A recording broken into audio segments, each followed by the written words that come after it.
And the Tequila Shots. I like the September 16th prelude and the callback to Man on the Moon 2. This song's kind of boring to me. I understand Cudi was going for a darker sound, but I feel like it kind of fell flat. I actually like the Lady Gaga sample, but the song overall is just kind of gross. I like the bass line on this song, but there's not enough excitement for me. This song has a really good beat and a really good outro from Cudi. I don't care much for the Trippy Red feature, and I think it's the worst song on Man on the Moon 3.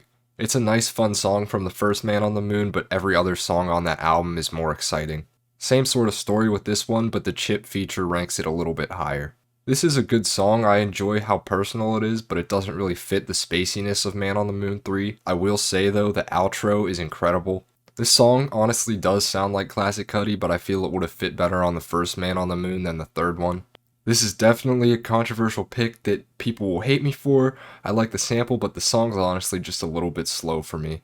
This song's very corny, but I love how 2000s it is. The Kanye feature is but I do like Cudi's hook. I like the Mary J. Blige sample, and this is one of Cudi's darker songs that you can kind of feel his urgency on it, but I still think it's one of the weaker tracks from Man on the Moon 2. Plain and simple, it's just a nice banger from Man on the Moon 3. This one honestly grew on me a lot. I love the evil laughing sample at the beginning of the song, and it's just a perfect song for like Halloween. I like this anthemic track, but once again I prefer others on Man on the Moon. This is kind of a sleeper pick for Man on the Moon 3. I don't really see people talk about it, but the hook is really good. Really good drill beat, definitely makes a banger of a track. Skepta and Pop Smoke have great features that really elevate it, but Cudi and Pop Smoke's bridge is the highlight of the song for me. Very, very relaxing song, makes me feel like I'm floating, and this is where all of Cudi's career started. I like Cudi's confidence on the track and was definitely a much needed break from the darkness of Man on the Moon 2. This is probably Cudi's darkest song overall. It's so hopeless and the beat just makes you feel like there's nothing left. The bass on this song is ridiculous. Whoever produced this track deserves an award. Classic Cudi song that everyone loves, might have been a little higher for me but kinda ran out of replay value.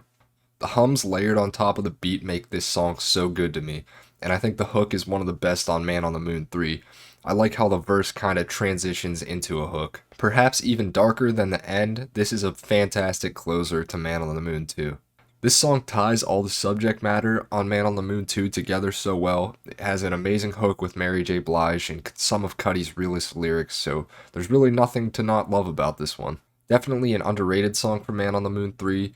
Very anthemic hook, and Cudi's calm approach fit the vibe perfectly. There's also a lot of callbacks to vintage Cudi, which I liked a lot. I was very curious to see how the Phoebe Bridgers feature would work on Cudi's album, and it definitely delivered. Even though their sounds are completely different, their subject matter isn't, and I think that's why this collab worked so well. I'm not crazy about the verses on this, but this is one of Cudi's best hooks ever. This is another Man on the Moon 3 track that I feel doesn't get enough love. Cudi's energy on this is impeccable and the beat is great too. I love the way Cudi's hitting the notes on this song. Another song that features Rat-a-tat is a fantastic contribution to the song, and it's one of the best songs from Cudi's debut. The oh woes make this song so good, and when you can make a hook that just says oh whoa and make it sound this good, you're doing something right. One of the most atmospheric tracks on Man on the Moon 3. This one is perfect for listening to on a night drive and has some very relatable lyrics. I really like St. Vincent's feature, and Cage does pretty well too, but I think the fast pace of the song is my favorite part about it. I love how nonchalant Cudi is on this closer, like it sounds like he knows he just created a badass album. The greatest weed anthem of all time. Such an amazing opener to Man on the Moon 3, the fact people think this song is a miss just blows my mind. This fits the mood of the album perfectly and has some of Cudi's best singing in years, and the beat is ridiculous too. Once again, just classic Cudi, very nostalgic and acoustic closer to Man on the Moon. Such a dark track that similar to These Worries puts the concept of Man on the Moon 2 together so well, and I feel like I keep saying this, but it's one of Cudi's best hooks ever. This is one of the songs that got me into Cudi, and once again it's one of his best hooks. It's one of the iconic opening tracks to his fantastic debut. This song is so sad but so genuine, and I think that's why I love it.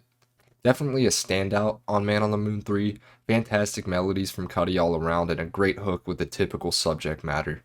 In my opinion, this is one of the best beats of all time, and I love Cudi's flow on it also. Definitely the best opener to any Cudi project. CeeLo's hook is awesome, and the whole song is just cinematic. Another amazing beat from the first Man on the Moon. The hook makes me feel like I'm in the clouds, and the transition from verse to hook are so good. This is easily the best solo dolo installment. The beat is so spacey, the drums hit hard, and it just kind of feels like a void, but in a good way. Probably the best beat on Man on the Moon. The song just feels like young love, and I'm all for it. Easily the most epic song for Man on the Moon 3. It makes me feel like I can jump out of a plane and land on both my feet with no injuries sustained. 2 years ago, this probably would have been my number one. I wrote like a whole essay about this song at one point. I feel like this is Cudi at his lowest and most vulnerable, and you not only hear it in his lyrics, but even his hums. On top of that, the beat and hook are incredible. So much emotion packed into one song.